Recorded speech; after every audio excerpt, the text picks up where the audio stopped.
அண்ணா வணக்கங்கண்ணா. வணக்கம்ங்க. இன்னைக்கு வியாழக்கிழமை ஈரோடு கருங்கல்பாளையம் மாட்டு சந்தையில மாடு வாங்கிட்டு இருக்கோம். ஆமாங்க. சரி, இன்னைக்கு சந்தை நிலவரங்கள்ல எப்படின்னா இருக்கு? இன்னைக்கு சந்தை நிலவரம் ஓரளவுக்கு சுமார் தாங்க. இருந்தாலும் இந்த வாரம் அப்படி இப்படி எடுத்தா அப்பயே 2-3 கஸ்டமருக்கு எடுத்து தரல. போன வாரம் எடுத்து தர கஸ்டமர்லாம் இந்த வாரம் வந்தாங்க. இந்த வாரம் எடுத்து கொடுத்தவங்களுக்கு எடுத்து கொடுத்தோம். மாடு பார்த்தீங்கன்னா ஒரு 18.5 மாடு எடுத்துருக்குறோங்க. சிரிக்காதீங்க. 18.5 மாடு என்னன்னா நாளைக்கு ஒரு கண்ணுக்குட்டி வாங்கி அனுப்பணும். அதனால ஒரு 18.5 மாடு கணக்கு. சரிங்கண்ணா, சரிங்க. சரிங்கண்ணா, இன்னைக்கு எந்தெந்த ஊர்களுக்கு மாடுகள் வாங்கினீங்க? இந்த வாரம் வந்து வேடசந்தூர், அப்புறம் வந்து பட்டுக்கோட்டை, அப்புறம் மயிலாடுதுறை, அப்புறம் இன்னும் ஒரே நிமிஷம் நோட்டு வேற அதுக்குள்ள அங்கே போயிடுச்சுங்க. கேரளா பாலக்காடுங்க, அரியலூர் அதெல்லாம் எடுத்துருக்குங்க. எத்தனை மாடுகள் எடுத்திருக்கீங்க? மொத்தம் ஒரு 18 மாடுங்க. நாளைக்கு காலையில் ஒரு கண்ணுக்குட்டி வாங்கணும். 2 மாடு போய் நம்ம வீட்டில் போய் இறக்கி நிறுத்திடுவோம். சரிங்க. அப்புறம் வந்து நாளைக்காக ஒரு கண்ணுக்குட்டி வளர்ப்பு கன்று ஊசி வைக்கிற மாதிரி ஒரு கன்று வாங்கிட்டு அப்புறம் நாளைக்கு நம்ம வீட்டிலேருந்து மாடு ஏற்றிடுவோம். இன்னைக்கு கஸ்டமர் வந்து நம்ம வீட்டில் கீழே ரூம் இருக்குது. அது இன்னைக்கு நைட்டு இன்னைக்கு மத்தியானம்ல இப்போ போய் ஸ்டே பண்ணிக்குவாங்க. இப்போ நாளைக்கு காலையில் நம்ம அவங்கள கூட்டிகிட்டு போய் ஒரு கண்ணுக்குட்டி வாங்கி கொடுத்துட்டு நாளைக்கு மத்தியானம் வண்டி ஏற்றி பட்டுக்கோட்டைக்கு போயிருங்க. சரிங்கண்ணா, இப்போ இன்னைக்கு இந்த கண்ணுக்குட்டி வாங்குறவங்க எந்த ஊருக்குன்னா பட்டுக்கோட்டைக்கு சொல்லிங்களா? சரிங்கண்ணா, இப்போ இன்னைக்கு நம்ம வாங்கின மாடுலயே விலை எப்படிங்கண்ணா? விலை 30,000 1,05,000 முடி வாங்கியிருக்கேன். ஒவ்வொரு எல்லா ரகத்திலையும் வாங்கியிருக்கீங்க. சரிங்கண்ணா, பால் அளவுகள் ஒரு 3 நாள் ஒரு 4 நாள் கறக்கிற மாதிரி 30,000 எடுத்தேங்க. சரிங்க, 3 4 கறக்கும். கொஞ்சம் உடசல் மாடு தான். அது ஒன்று 30,000 எடுத்தோம். அப்புறம் மீதியெல்லாம் ஒரு 20-25 கறக்கிற முடி கிடாரி தலசம் கிடாரியில அதில் எடுத்துருக்கோம். சரிங்கண்ணா, இப்போ 30,000 மாடு வாங்குன்னு சொன்னீங்க. இது எப்படி உங்களோட விருப்பத்தில் எடுத்தீங்களா? அவங்க விருப்பம் தான். அவங்க ஏதோ ஒன்று கம்மி பட்ஜெட்ல ஒன்று வேணும்னு சொல்ல காட்டி, வண்டி வாடகைக்கு ஒன்று வேணும்னு சொல்ல காட்டி, அவங்க விருப்பத்துல தான் நம்ம எடுத்து கொடுத்தோம். நம்ம மாடு அவங்க விருப்பம் வேணும். ஆமா, அவங்க ஏதோ ஒரு 2 லிட்டர் 3 லிட்டர் கறந்தா போதுன்னு சொல்ல காட்டி நம்ம ஒரு மாடு பிடிச்சி கொடுத்தோம். சரிங்க. இப்போ என்ன விலைக்கு கேட்கறாங்களோ அந்த விலைக்கு வாங்கி கொடுத்துருக்கீங்க. அதுக்கு தகுந்த மாதிரி விலைக்கு கேட்கறாங்கன்னு இல்லை, நமக்கு நல்ல பொருளா இருந்தா நம்ம முன்ன பண்ண வாங்கி தரோம். சரிங்கண்ணா, இப்போ தமிழ்நாட்டுல இருந்து எல்லா பக்கம் இருந்து வந்திருப்பாங்க. நீங்க புதுசா மாடு வாங்க வந்தவங்களோட இது எப்படி இருந்ததுங்கண்ணா உங்கள்கிட்ட? ஏன்னா ஆல்ரெடி பாத்தீங்கன்னா ரெகுலரா வரவங்க அதிகமா இருக்கிறாங்க. இப்ப அப்ப வாங்குறீங்க. இப்ப புதுசா வாங்க வரவங்களோட வரவங்களும் வந்து வாங்குறாங்க. கொஞ்சம் முன்னப்ப அவங்களுக்கு தெரிய மாட்டேங்குது, அனுபவம் தெரிய மாட்டேங்குது. நம்ம சொல்றோம். சில பேர் நம்ம அனுபவத்தை கேட்கறாங்க, சில பேர் கேட்க மாட்டேங்கிறாங்க. சில பேர் அவங்களே ஒரு ரவுண்டிங் மாடு சுத்தி பார்த்துட்டு முடியாத சமயத்துல நம்ம கிட்ட வந்து கேட்கறாங்க. நம்ம பார்த்த மாட்டத்தான் அவங்களும் பார்க்குறாங்க, அவங்க போட்ட மாதிரி தான் நம்மளும் பார்க்க போகிறோம். புதுசாக ஒன்று நம்ம பார்க்க போகிறதில்ல. அதனால் நம்மளை தேடி வந்தால் நம்ம வாங்கி கொடுக்குறோம். இல்லை அவங்களே தனியாக பார்த்தா ஏன் பார்க்குறாங்க நம்ம கம்பல் பண்ணுறது இல்லை. அதெல்லாம் ஒரு பிரச்சனையே இல்லைங்க. நமக்கு வந்தவங்களுக்கு நம்ம பார்த்து எடுத்து தரோம், அவ்வளோதான். சரிங்கண்ணா, இப்போ மாடு வாங்க வரவங்க புதுசாக வாங்க வராங்க இல்லைங்களா? ஆமாம். அவங்களுக்கு நம்ம இப்போ பழைய வீடியோல பார்த்த மாதிரி நீங்க தீவன முறைகள் சொல்றீங்க. ஆமாங்க. அது எப்படிங்கண்ணா? அவங்க ஏரியாவுக்கு தகுந்த மாதிரி சொல்லுவீங்களா எப்படி? இல்ல, நம்ம பொதுவா நம்ம ஏரியால கொடுக்கறது தான் நம்ம கொடுக்க முடியும்.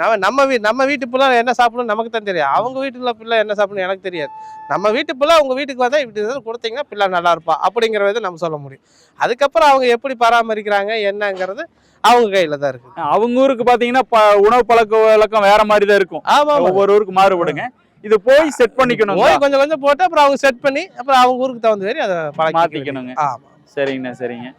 அப்புறம் அது போக பார்த்தீங்கன்னா இப்போ நம்மளை பார்க்கறதுக்குன்னு புதுசாக மாட்டு பண்ண வைக்கிறதுக்கு இந்த வாரம் வேலூர்லேருந்து காட்பாடி வேலூர்லேருந்து 2-3 பேர் வந்தாங்க. அப்புறம் பாண்டிச்சேரியிலேருந்து வந்தாங்க 2-3 பேர். அப்புறம் அவங்கெல்லாம் நான் ஒரு கைடு பார்த்து அப்புறம் அடுத்த வாரம் இந்த வாரத்தை இடையில இது ஃப்ரீயாக இருந்தால் வரேன், எங்களுக்கு பண்ணையில் மாடு வாங்கி கொடுங்க, இல்லைன்னா சந்தைக்காக வரேன்னு சொல்லியிருக்காங்க. 2 பேரும் எல்லாம் நம்ம பார்த்து கொடுத்துருக்குறோம். சரிங்கண்ணா, இப்போ முந்தைய பதிவில் பார்த்த மாதிரி ஒரு அக்கா மாடு வாங்க வந்திருந்தாங்க. ரொம்ப ஒரு ஏழ்மை நிலையில் இருக்கிற மாதிரி சொன்னாங்க. அவங்களோட இது என்ன நேற்று சொன்னாங்க, நீங்க என்ன சொல்லி வர? அந்த அக்கா நம்ம என்கிட்ட விஷயம் சொல்லிட்டாங்க. நம்ம அது பப்ளிக்ல அவங்க பர்மிஷன் இல்லாமல் நம்ம சொல்லக்கூடாது. இருந்தாலும் அவங்களோட சூழ்நிலை சொன்னாங்க. ஆனால் நான் ஒரு லேடி, நீ இதை வச்சு தான் நான் பிழைக்கணும் அப்படிங்கிற மாதிரி சில இதுங்க சொன்னாங்க. அதை சரிக்கா நான் பண்ணி தரேங்க்கா அப்படின்னு சொல்லிட்டு பண்ணி நான் 80,000 தான் கொண்டு வந்தாங்க. 2 மாடு வேணும் கேட்டாங்க. 2 மாடு வாங்கினா சரி வராதுக்கா, ஒரு மாடை ஒரு 50-60 ரூபா போட்டால் ஒரு மாடு வாங்குங்க கரெக்டாக இருக்குன்னு. அப்புறம் பார்த்தா சரி கொஞ்சம் விலை கம்மியிலே ஒன்று நல்லா சிக்குச்சு. ஒன்று வாங்கினோம். அப்புறம் இன்னொரு மாடு விலை கம்மியில் ஒன்று கம்மியாக போடுங்க. அந்த பட்ஜெட்டுக்குள்ளே நம்ம 2 எடுத்து கொடுத்துட்டோம். சரிங்க. இப்போ அந்த அக்கா பேசும்போது உங்களை கொஞ்சம் ஒரு இதாக நல்ல விதமாக தான் சொல்லியிருந்தாங்க. ஆல்ரெடி உங்களை ஒரு இதாக பேசியிருக்குன்னு. அதை மாதிரி இருக்கிறவங்க மாடு வாங்கி ஜெயிச்சிடலாமா? ஜெயிச்சிடலாம், தாராளமா ஜெயிச்சிடலாம். இப்ப நம்ம சொல்றத இப்ப நம்ம கூட பாருங்க. இப்ப நம்ம தென்காசியில நம்ம தம்பிக்கு ஒண்ணு வாங்கி கொடுத்தோம். இப்ப இன்னைக்கு 4 மாடு வாங்கி கொடுத்தோம்.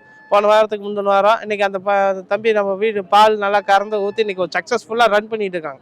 ஒரு படித்த இளைஞர் இன்னைக்கு சக்ஸஸ்ஃபுல்லாக பால் ஊற்றி டெய்லி ஒரு 4000 5000 வருமானம் பண்ணிட்டு இருக்காரு. வீட்டு பால் ஒரு லிட்டர் 50 ரூபான்னு ஊற்றி பண்ணுறோம். நம்ம அதிகமாக இந்த வாரம் இல்லை அடுத்த வாரத்தில் நம்ம அந்த தம்பி வீடியோ எடுக்க நம்ம தென்காசி போகிறோம். அந்த பையனும் ஆனால் நீங்கள் வாங்க வந்து எனக்கு ஏதோ சின்ன சின்ன ஐடியா கொடுங்க என்ன ஏதுன்னு கேட்டிருக்காரு. அதனால நாமளும் போய் அவங்களுக்கு சொல்லி சக்ஸஸ் பண்ணுறது ஒரு ஐடியாவை கொடுப்போம். அது எப்படி பராமரிக்காங்க என்னென்னு பார்த்து எப்படி பால் ஊற்றுறாங்க என்னென்னலாம் பார்த்து நாம் இந்த வாரம் வர வாரம் இல்லை அடுத்த வாரத்தில் ஒரு வீடியோ நம்ம போடுறோங்க. அப்புறம் இன்னும் நம்மகிட்ட போன வாரம் ஒரு தம்பி மாடு வாங்கிட்டு போனார். செவலை மாடு வாங்கிட்டு அந்த தம்பியை சொல்லியிருக்கேன் அது நல்லா இருக்குது. நான் அந்த தம்பியை வந்து மல்லிகைப்பூ செடி விவசாயமெல்லாம் பண்ணுறாங்க. அவங்களும் ஒரு வீடியோ எடுக்கலான்னு பண்ணியிருக்கிறோம். அது போக வந்து இன்னைக்கு நம்ம என்ன ஒரு வேலை சொந்தூருக்கு ஒரு தம்பிக்கு வாங்கி கொடுத்தோம் ஒரு மாதத்துக்கு முன்னால். ஹெச்எஃப் மாடு 2 மாடு ஹெச்எஃப் மாடு செட் ஆகிருச்சு. இன்னைக்கு பாலெல்லாம் நிறைய கறக்குது. இன்னைக்கு தான் அந்த தம்பிக்கு 3 மாடு பெரிய மாடு. அந்த தம்பினால் வர முடியல, பால் கறந்துக்குது வர முடியல. அவங்க அப்பாவை தான் அனுப்பிச்சி விட்டாங்க. நீங்கள் பார்த்து எங்கள் நல்லதாக வாங்கி கொடுக்கலான்னு அவங்க அப்பாவோட சொல்லி தாட்டி விட காட்டி இன்னைக்கு 3 மாடு பெரிய மாடு நல்ல மாடாக வாங்கி கொடுத்துருக்கோம்.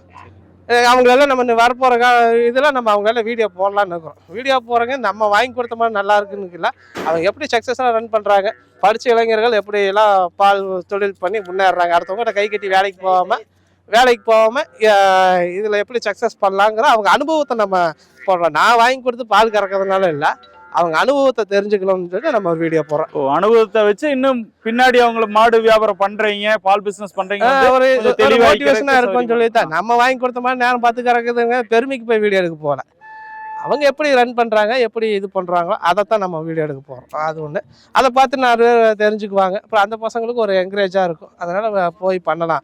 இப்போ நம்ம சேனல்னு ஆயிடுச்சு. ஃபஸ்ட்டுனா நமக்கு சிரமம், இப்போ நம்ம சேனல்னு ஆயிடுச்சு. நம்ம கார் இருக்குது, எடுத்து அழுத்துனா டீசல் ஆகுது, ஆடாயிட்டு போகுது. போய் எடுப்போம், போடுவோம், லைவாக போடுவோம். அவங்க அனுபவம் எப்படின்னு நம்ம போடுவோம். அதனால் வச்சுருக்கு. சரிங்கண்ணா. இப்போ நம்மகிட்ட மாடு வாங்க வரீங்கண்ணே, இப்போ வந்து பண்ணையாளர்களை விட இந்த சிறு விவசாயிகள் தான் அதிகமாக வந்து வாங்குறாங்க இல்லைங்களா? அதுக்கு என்ன காரணம்னு நினைக்கிறீங்கண்ணே? ஏதோ அதை வாங்கி வச்சு பொழைக்கலாம் அப்படின்னு ஒரு இதுதான், வருமானம் பண்ணலாம். பெரிய பண்ணையாளர்கள் வந்து எல்லாருமே காசு பணம் இருக்குது, இன்வெஸ்ட்மெண்ட் பண்ணுறாங்க. இல்லாதப்பட்டவங்க ஏதோ சீட்டு நாட்டை போட்டால் நகனப்பை வச்சா ஒரு மாடு வாங்கலாம், ஒரு பால் கறந்து ஊற்றி கொஞ்சம் வாழ்க்கையில் முன்னேறலாம், இல்லை நம்ம ஏதோ குடும்ப தேவையை பூர்த்தி செய்யலான்னு வாங்குறாங்க. அதுக்கு தகுந்த மாதிரி மாடு வாங்கி கொடுத்தாரோம். அதுலேயே 1-2 ஃபெயிலியர் ஆகுது. நான் வாங்கி கொடுக்குற மாதிரி 100% சக்ஸஸ்ன்னு நான் பெருமை பீத்திக்கலாம் ஒன்றும் இல்லை. தப்பு எல்லாத்துக்கும் நடக்கத்தான் நடக்குங்க. அதெல்லாம் ஒன்று யாருனாலையும் நம்மளால முடிஞ்சால் நமக்கு சொன்னாங்க நம்ம பண்ணித்தரோம். அது ஒரு குறிப்பிட்ட நாளுக்குள்ளே சொன்னாங்க நம்ம பண்ணித்தர முடிஞ்சால் நான் பண்ணி கொடுக்குறோம். இல்லாத பட்சத்துக்கு அப்புறம் ஒன்றும் பண்ண முடியாது. இப்போ இந்த வாரம் பார்த்தீங்கன்னா நம்ம ஈரோட்டில் வாங்கி கொடுத்த மாடு வீடியோலாம் பார்த்தீங்க. நீ வரப்போகிற வாரத்தில் நம்ம எந்தெந்த மாடு வாங்கி கொடுறோம் வேறு டெய்லி ஒவ்வொரு வீடியோ வரும் பாருங்கள். 2 பல்லு இந்த மாடு 4 பல்லு. வணக்கம்ண்ணா. ஆனால் இப்போ ஈரோடு இங்கிறதுல என்னென்ன போய் அதெல்லாம் அந்த